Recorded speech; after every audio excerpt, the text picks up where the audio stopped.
ঢাকা দক্ষিণ সিটি কর্পোরেশনের মেয়র হিসেবে শপথ না পড়ালে নিজের শপথ নিজেই পড়ে চেয়ারে বসার ঘোষণা দিয়েছেন বিএনপি নেতা ইশরাক হোসেন। প্রধান উপদেষ্টা ডক্টর মোহাম্মদ ইউনূসের যুক্তরাজ্য সফরে বিএনপি ভারপ্রাপ্ত চেয়ারম্যান তারেক রহমানের বৈঠকের গুঞ্জন ছিল শুরু থেকেই। সকল জল্পনা কল্পনাকে পিছনে ফেলে তারেক রহমানের সাথে ডক্টর মোহাম্মদ ইউনূসের সৌজন্য সাক্ষাৎ হবে। দর্শক শ্রোতা, শেষ পর্যন্ত মেয়র হওয়ার স্বপ্ন আর পূরণ হলো না বিএনপি নেতা ইশরাকের। এবার কঠিন বিপদ এবং শেষ পর্যন্ত গ্রেফতার। দর্শক শ্রোতা, সেনা প্রধান এটা কি করলেন এবং আসলে ঘটনাটা কি হয়েছে সেটা আজকে সম্পূর্ণ ভিডিওটি দেখলে আপনারা বুঝতে পারবেন, যার ফলে সম্পূর্ণ ভিডিওটা না টেনে দেখতে চেষ্টা করবেন। তো কথা না বেরিয়ে চলুন আমরা ভিডিও মূল আলোচনা চলে যাই। ভিডিও মূল আলোচনা চলে যাওয়ার আগে আপনার কাছে আমার ছোট করে একটু আপনি প্রত্যেক মুহূর্তের আপডেট পেয়ে চাইলে অবশ্যই চ্যানেলটি সাবস্ক্রাইব করে দেবেন এবং পাশে থাকা বেল আইকনটি ক্লিক করে দেবেন, তাহলে প্রত্যেক মুহূর্তের আপডেটগুলো সবার আগে পৌঁছাবে আপনার কাছে। দর্শক কথা না বেরিয়ে চলুন আসলে ঘটনাটি তাহলে বিস্তারিত দেখে আসি। আসসালামু আলাইকুম ওয়া রাহমাতুল্লাহি ওয়া বারাকাতুহু। সকল জল্পনা কল্পনাকে পিছনে ফেলে তারেক রহমানের সাথে ডক্টর মোহাম্মদ ইউনূসের সৌজন্য সাক্ষাৎ হবে 13ই জুন শুক্রবার সকাল 10টা লন্ডনে। যেই হোটেলে ডক্টর মোহাম্মদ ইউনূস সাহেব থাকবেন সেই হোটেলে গিয়ে তারেক রহমান সাহেব সৌজন্য সাক্ষাৎটি করবেন।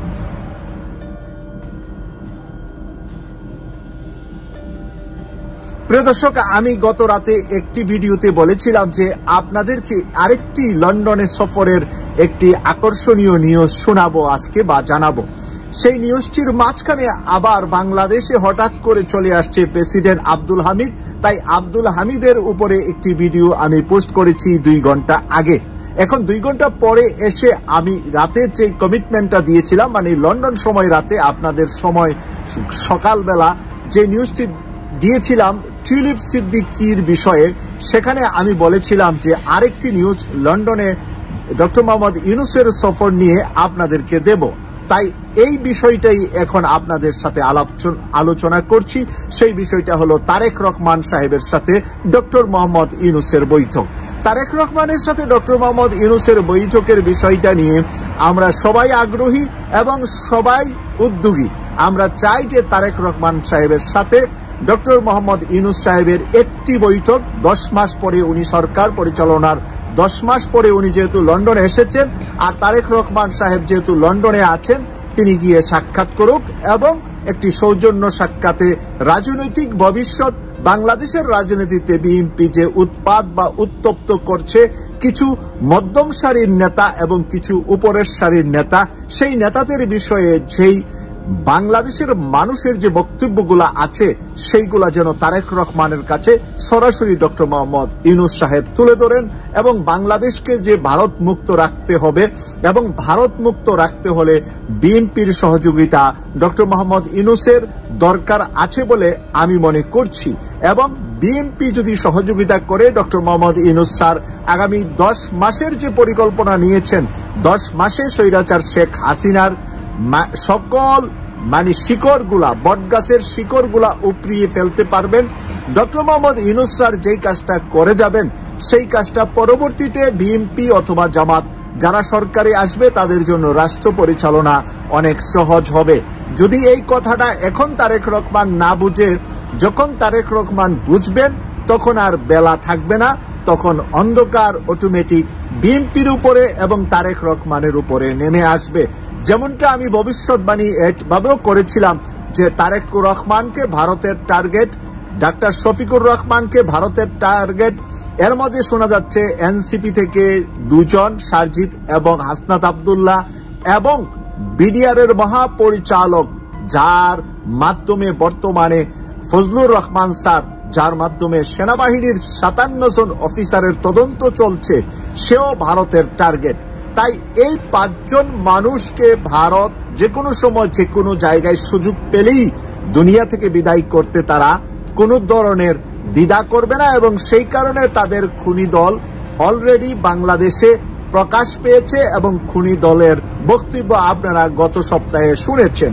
তাই আমার ভবিষ্যৎবাণীটা ছিল এর 1 সপ্তাহ আগে। তাই এই যে আমি পরিকল্পনাটা এভাবে বলেছিলাম যে আগামী নির্বাচনে যখন নির্বাচনী ক্যাম্পিং এ যাবেন তারেক রহমান এবং জামাত আমির ডাক্তার শফিকুর রহমান, তখন ভারত সেখানে বেনজির ভুট্টোর মতো ঘটনা ঘটিয়ে তাদেরকে দুনিয়া থেকে শেষ করে দেওয়ার পরিকল্পনা হাতে নিয়েছেন। পরবর্তীতে আপনারা বাংলাদেশের সবচেয়ে শীর্ষ সন্ত্রাসী শুভ্র ব্রাইন্ডের কাছ থেকে, তার মুখ থেকে কথাগুলো আপনারা শুনেছেন। সে স্বীকারোক্তিতে তাদের নামও বলেছেন, পাশাপাশি আরো কয়েকজনের নাম সে বলেছেন যাদেরকে হত্যা করার জন্য, মারার জন্য ভারত তাদেরকে প্রশিক্ষণ দিয়ে বাংলাদেশে পাঠিয়েছে। প্রিয় দর্শক, আজকে তারেক রহমানের সাথে বৈঠকটা ডক্টর মোহাম্মদ ইউনূস স্যারের জরুরি হলো, ডক্টর মোহাম্মদ ইউনূস স্যারের চাইতে বেশি জরুরি হলো তারেক রহমান সাহেবের। এটা ইউনূস স্যার আগামী 10 মাস বাংলাদেশের ক্ষমতায় আছেন। তারেক রহমানের জন্য আগামী 10 বছর 20 বছর রাজনীতির মাঠ অপেক্ষা করছে। তাই তারেক রহমান 5 বছরের জন্য প্রথম প্রধানমন্ত্রী হলে, পরের 5 বছর যদি জামাত হয় আবার তারেক রহমান প্রধানমন্ত্রী হওয়ার সম্ভাবনা থাকবে, অথবা তারেক রহমান না হলেও বিরোধী দলীয় নেতা তারেক রহমান থাকবেন, দেশের একটা শীর্ষ রাজনৈতিক দলের প্রধান হিসাবে উনি থাকবেন, এবং বাংলাদেশ থেকে যে উনি প্রায় 17 বছরেরও বেশি সময় ধরে লন্ডনে অবস্থান করতে হচ্ছে, নিজের দেশে উনি যেতে পারছেন না, নিজের দেশের যাওয়ার রাস্তাটা সুগম করে দিতে পারেন ডক্টর মোহাম্মদ ইউনূস স্যার।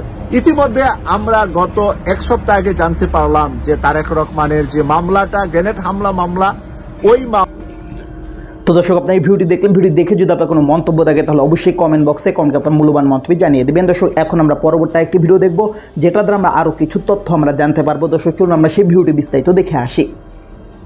ঢাকা দক্ষিণ সিটি কর্পোরেশনের মেয়র হিসেবে শপথ না পড়ালে নিজের শপথ নিজেই পড়ে চেয়ারে বসার ঘোষণা দিয়েছেন বিএনপি নেতা ইশরাক হোসেন।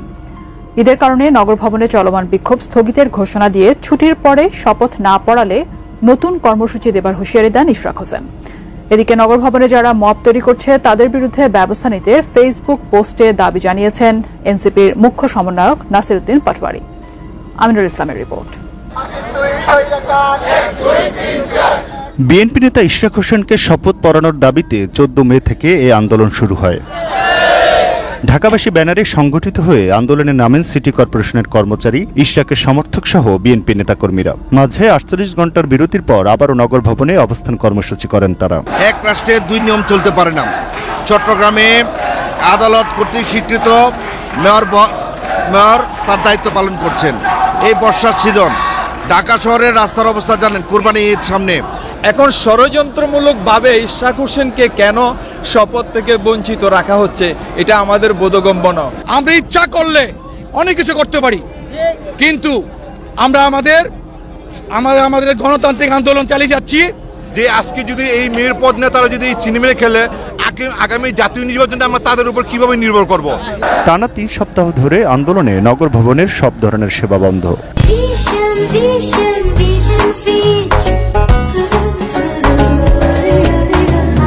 ভোগান্তিতে পড়েন নগরবাসী। কর্পোরেশনের কর্মকর্তারা থাকেন অঘোষিত ছুটিতে। ফটকগুলো তালাবদ্ধ থাকায় দাপ্তরিক কাজ প্রায় পুরোপুরি বন্ধ থাকে। সমস্যা তৈরি করছে, ওনারাই সমাধান দেবে। আমরা তো দাবি আদায় না হওয়া পর্যন্ত ইনশাল্লাহ ঘরে ফিরবো না। আমরা ঈদের আনন্দ ম্লান করে দিয়ে আজকে আমরা নগর ভবনে উপস্থিত হয়েছি। অনতিবিলম্বে আমরা আশা করব যে কোরবানির সামনে যে ঈদ রয়েছে, এটাকে সুষ্ঠুভাবে এই উৎসবকে উদযাপনের জন্য সরকার আশুদৃষ্টি কামনা করি। মঙ্গলবার দুপুর 3টার দিকে নগর ভবনে আন্দোলনকারীদের সঙ্গে সাক্ষাৎ করে ইশরাক হোসেন বলেন, ঢাকাবাসী আগেই অনুরোধ করেছেন কেন্দ্রীয় শহীদ মিনারে গিয়ে শপথ পড়ে দায়িত্ব নিতে। তবে নিয়মতান্ত্রিক রাষ্ট্র পরিচালনায় বিশ্বাসী হবার কারণে তিনি এমন বাজে উদাহরণ সৃষ্টি করতে চাননি। কারোর নির্দেশনায় না, আমরা নিজের সিদ্ধান্তে আমরা তখন জনভোগান্তির কথা চিন্তা করে আমরা রাজপথ ছেড়ে আমরা ভেবেছিলাম এই সরকার এটাকে সুরাহা করবে, কিন্তু না।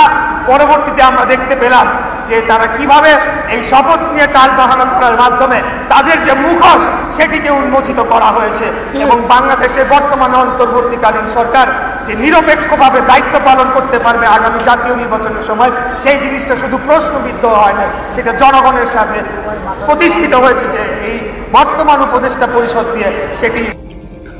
তো দর্শক, আপনারা সম্পূর্ণ ভিডিও দেখলেন। এই সম্পূর্ণ ভিডিও দেখে যদি আপনার কোনো মন্তব্য থাকে তাহলে অবশ্যই কমেন্ট বক্সে কমেন্টে আপনার মূল্যবান মন্তব্য জানিয়ে দেবেন। দর্শক, কথা বলতে বলতে আমরা ভিডিও শেষ পর্যন্ত চলে এসেছি। ভিডিও শেষ করার আগে আপনার কাছে আবার অনুরোধ করছি, আপনার প্রত্যেক মুহূর্তের আপডেট পেতে অবশ্যই চ্যানেলটি সাবস্ক্রাইব করে দেবেন এবং পাশে থাকা বেল আইকনটি ক্লিক করে দেবেন, তাহলে প্রত্যেক মুহূর্তের আপডেটগুলো সবারই পৌঁছাবে আপনার কাছে। তো সব বিশেষ কিছু ভালো থাকবেন, সুস্থ থাকবেন। আল্লাহ হাফেজ।